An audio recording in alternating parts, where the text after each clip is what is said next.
Bismillahirrahmanirrahim. Assalamualaikum warahmatullahi wabarakatuh. Alhamdulillah wassalatu wassalamu ala rasulillah wa ala alihi wa ashabihi wa man wala wa ba'du. Allahumma anfa'na bima 'allamtana wa zidna ilman ya rabbal alamin. Ikhwani fiddin rahimani wa rahimakumullah. Alhamdulillahi ta'ala. Kita lanjutkan pelajaran kita masih dari kitab Syarah Al-Maqdudi 'ala al-Muqaddimatil Ajurumiyah. Wa nahnu al-an kita sekarang masuk ke bab al-maf'ul bihi. Pembahasan tentang maf'ul bih. Bisa dibuka di kitabnya di halaman 98. Baik, di pertemuan sebelumnya, di muqaddimah sebelumnya sudah kita sampaikan bahwasanya pada pertemuan kali ini dan selanjutnya insyaallah taala kita akan membahas tentang mansubatul asma. Setelah sebelumnya kita membahas marfu'atul asma, sekarang kita membahas mansubatul asma, yaitu isim-isim yang harus selalu dihukumi mansub. Nah, sekarang kita ambil apa saja isim yang pertama, yaitu al-maf'ul bihi. Jadi dimanapun kita menemukan suatu kata dan dia berposisi sebagai maf'ulun bihi, maka dia wajib mutlak harus mansub. Maka Ibnu Ajurum mendefinisikan maf'ulun bihi itu dengan apa? Wal ismul mansubul ladzi yaqa'u bihil fi'lu.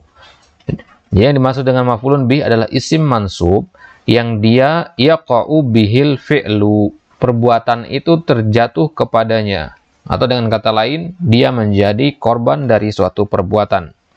Yani annal maf'ula bihi huwa alladhi yaqa'u bihil fi'lul fa'il. Ya, dalam kalimat itu ya pasti ada namanya kata kerja dan ada pelaku dari kata kerja tersebut. Nah, dan kata kerja tersebut atau perbuatan dari pelaku tersebut terkadang dia membutuhkan objek. Misalkan kita mengatakan memukul, harus kita sebutkan Muhammad memukul. Apa yang dipukul? Objek apa yang dipukul? Objek yang dipukul itulah yang disebut dengan maf'ulun bihi dalam bahasa Arab. Kalau dalam bahasa Indonesia kita kenal istilah SPO, ya.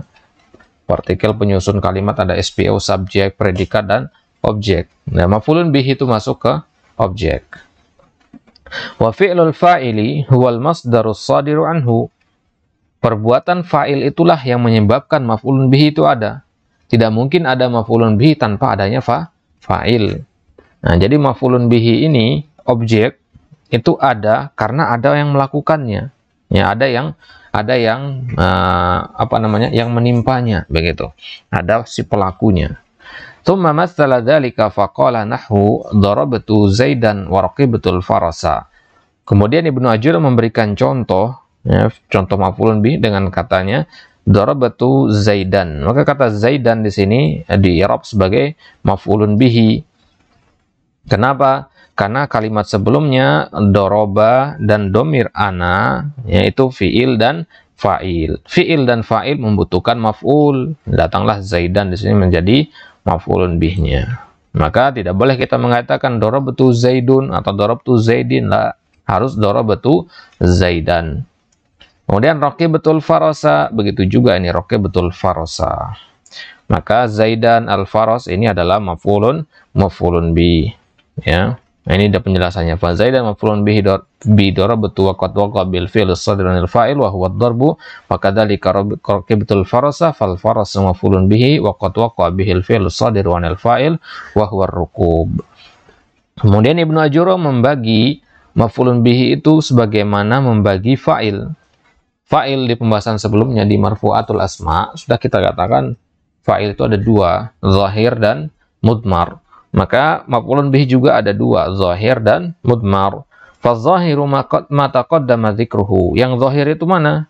Yang zahirnya tampak. Yang mana yang zahir di sini? Yaitu contoh yang kita baca tadi, darabtu Zaidan wa raqibatul farasa. Yang dimaksud dengan zahir adalah ma'ada ad-dhamir. Selain dhamir.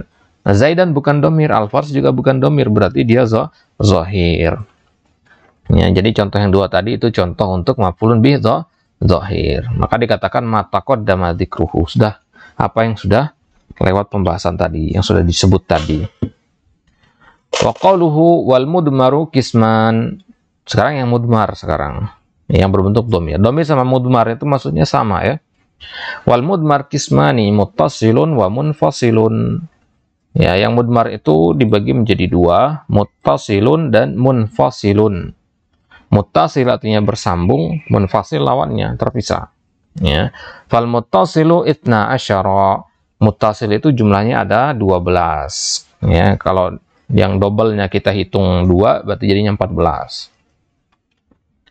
Ya, nahwu qaulika darabani, darabana, darabaka, darabaki, darabakuma, darabakum, darabakunna, darabahu, darabaha, darabaha ini salah tulis di situ bukan darabahu, darabahuma, darabahum dan darabahunna. Ini totalnya ada 12 ya. Darabahuma sama darabakuma itu ada 2 dia seharusnya. Maka totalnya sebenarnya ada 14.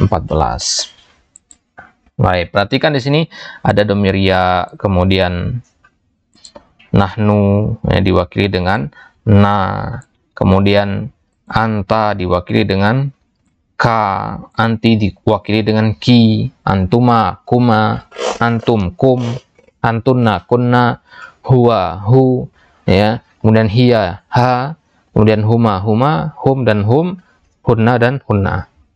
Nah, ini semua dinamakan domir muttasil. Kenapa? Karena dia nyambung dengan fiilnya.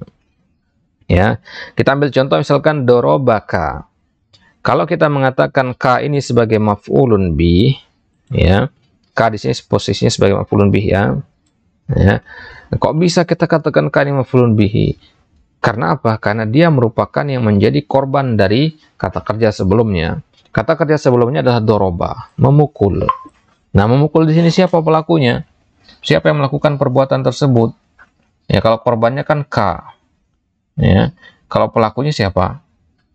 Pelakunya ada domir huwa. Ya, domir huwa. Jadi huwa doroba anta.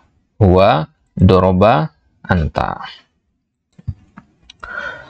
Jadi dorobaka ini terdiri dari pelaku yaitu huwa, doroba yaitu kata kerjanya, kemudian ka atau anta sebagai objeknya. Jadi terkumpul 3 penyusun kalimat. Maka bisa kita katakan ini dinamakan kalimat sempurna, dorobaka. Jadi dorobaka ini jangan untuk hitung satu kata, mentang-mentang dibaca satu tarikan napas itu satu kata, enggak ya. Ini tiga kata sebenarnya, huwanya tersembunyi ya. Nah, mungkin antum bertanya-tanya, kenapa kok contohnya pakai doroba, nggak pakai dahaba? Karena doroba ini dia membutuhkan objek, maka digunakan dorobaka. Kalau dahaba dahaba itu nggak butuh objek. Saya pergi, selesai. Tapi kalau memukul, harus disebutkan apa yang dipukul. Ya, harus disebutkan apa benda yang dia.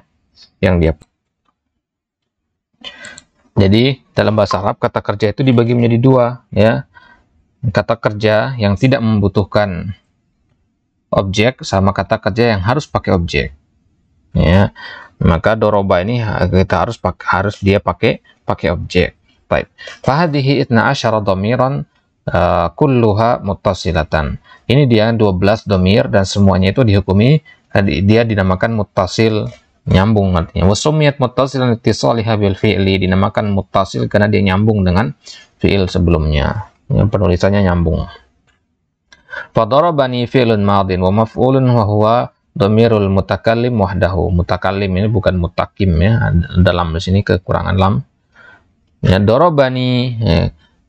Khusus di kata darabani ditambahkan ya karena ya kalau kita mengatakan darabai itu kurang tepat. Jadi tambahkan nun di situ untuk mencegah terjadinya kesulitan dalam penyebutan itu. Jadinya darabani ya, nun wiqayah di situ.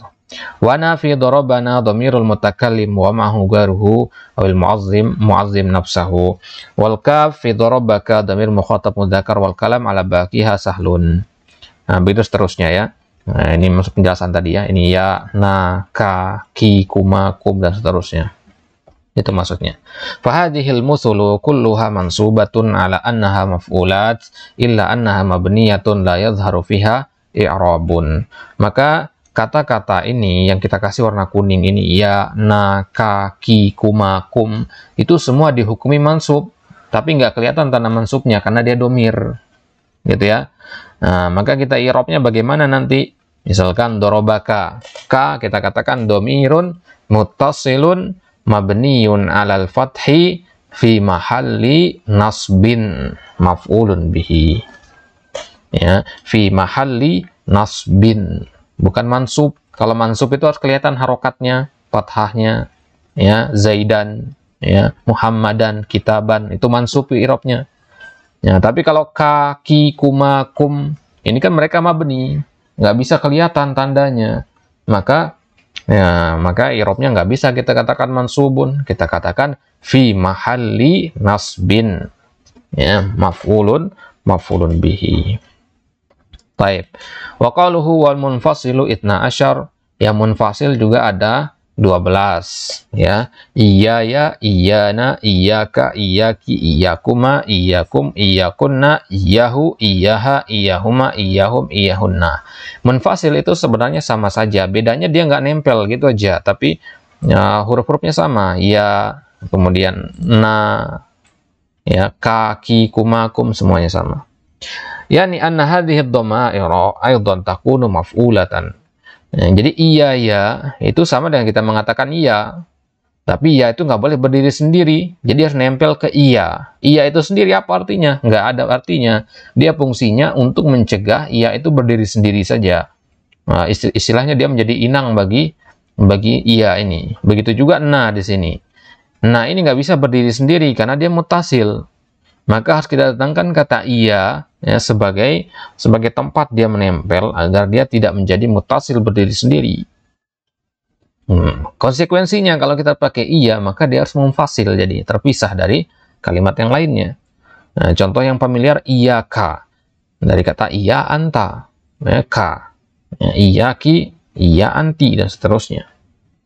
Nah, kemudian wahya munfasila ay ghairu muttasila bi syai'in. Jadi dia nggak nyambung dengan apapun. Iya ya ini dihitung satu, ya.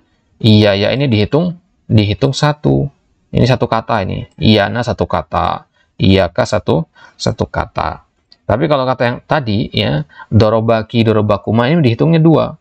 Doroba sama kuma, ada dua kata di situ.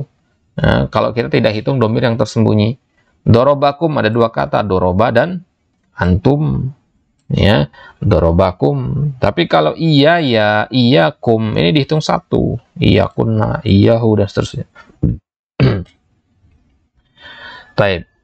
Wa kana haqquhu an ya'tiya biha fi hadhil musuli mansubatan bil fi'lil waqi' biha wa bayanhu an taqul iya ya akramta, ya. Contohnya misalkan dalam kalimat, ya, iya ya akramta, akramta fi'il dan fa'il. Mana maf'ulnya? Maf'ulnya ada di depan iya ya. Iyana ra'aita fi'il dan fa'il. Mana maf'ulnya? Iyana. Berarti boleh takdimul maf'ul bihi, boleh mengedepankan maf'ulun bihi alal fi'lil wal fa'il, boleh kita mengedepankan, tentunya dengan tujuan. Tujuannya kalau dalam ilmu balaghah adalah takdim mahaqqu at-takhir yufidu at-takhsis, ya, mengedepankan suatu kata yang haknya diakhirkan. Maf'ulun bihi itu haknya diakhirkan di belakang, tapi ketika kita mengedepankan tentu ada gharadnya, tentu ada goyah, ada tujuannya. Tujuannya apa? Yaitu untuk taksis, pengkhususan. Maka ketika kita mengatakan iyyaka na'budu wa iyyaka nasta'in di surat Al-Fatihah, itu kalimat ayat ini boleh kita baca na'buduka. Ya, itu susunan sebenarnya na'budu fi'il dan fa'il, ka maf'ulun bih, seharusnya begitu. Tapi di sini maf'ulun bihnya dikedepankan, iyyaka, fi'il dan fa'ilnya di belakang. Tujuannya apa? Kembali ke kaidah dalam ilmu balaghah, mengedepankan sesuatu yang haknya diakhirkan itu memiliki makna pengkhususan. Makanya iyyaka na'budu itu artinya apa? Hanya kepadamu kami menyembah, hanya engkau yang kami sembah. Hanya engkau yang kami sembah. Dari mana dapat kata hanya itu? Dari posisi kata iyyaka ini.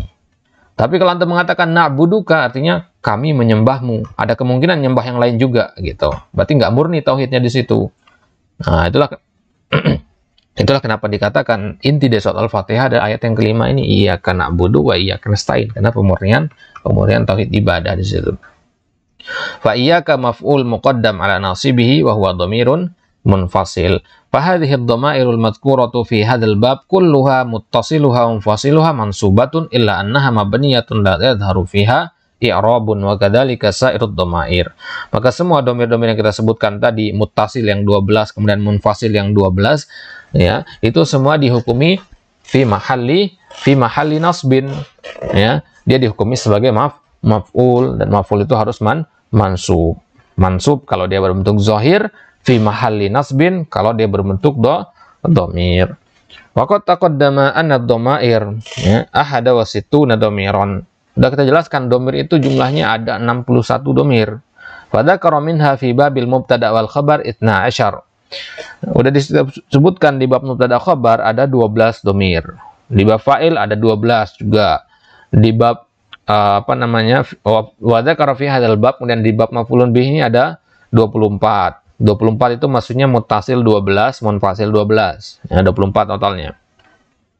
Wa dzakara fi bab alamatil i'rab al-ya min taf'ilina fa hadhihi 49 dhamiran. Nah, ini berarti totalnya sudah 49. Kalau kita total 12 tambah 24. Nah, totalnya adalah tis'ah wa arba'in ditambah 1 dengan al-ya di dhamir taf'alina. Wal baqi fil ahad was sittin 12. Maka dari 61 itu masih ada 12 lagi. Nah, yang 12 ini nanti akan kita ambil di dhamir khafad. Ya, dhamir jar nanti. Maratu bi, ya. Marata biya wa bina, maratu bika wa biki wa bikuma, maratu bikum, maratu bikunna, maratu bihi, biha, bihima, bihim dan bihinna. Ini dia dhamir terakhir yang akan kita ambil nanti di akhir kitab ini, di bab al-makhfudat. Wa inna ma lam yudhkar dhamairul khafdi al-madhkura istighna'an anha bi dhamairin nasab al-muttasila fa inna lafdhaha wahidun. Kemudian Ibnu Ajurum kenapa nggak menyebutkan di sini aja, ya, biar satu pembahasannya, ya, nggak disebutkan dhamir khafad di sini istighna'an, ya, iktifaan, ya, cukup dengan dhamir nasab yang muttasil saja. Kenapa? Fa inna lafdhaha wahidun, karena lafaznya sama, ya, hanya i'rabnya saja yang berbeda nanti fi mahalli jarrin, ya. Lebih jelasnya ini secara sekilas saja, ya, lebih jelasnya nanti tentu itu tugas dalam ilmu sharaf dan dalam praktek i'rab nanti. Di kitab Jurumiyah ini kita tidak fokus ke i'rab dulu, ya, karena kalau untuk ke i'rab nanti akan melebar nanti pembahasannya. Nanti kita khususkan pembahasan tersendiri saja, atau kalau ada i'rab yang kurang jelas ingin antum ulang, silakan ditanyakan nanti, ya. Ya, karena untuk membahas dalam pembahasan seperti ini juga nanti lumayan memakan waktu nanti. Baik, kita cukupkan sampai di sini. Insyaallah kita ambil di pertemuan selanjutnya bab al-masdar, ya, al-masdar dan maf'ul mutlak dan seterusnya. Kita akan ambil apa hukumnya di pertemuan selanjutnya biidznillah taala. Hada minni wa sallallahu ala nabiyina Muhammad wa ala alihi wa ashabihi wa sallam. Wa akhiru da'wana alhamdulillahi rabbil alamin. Wassalamualaikum warahmatullahi wabarakatuh.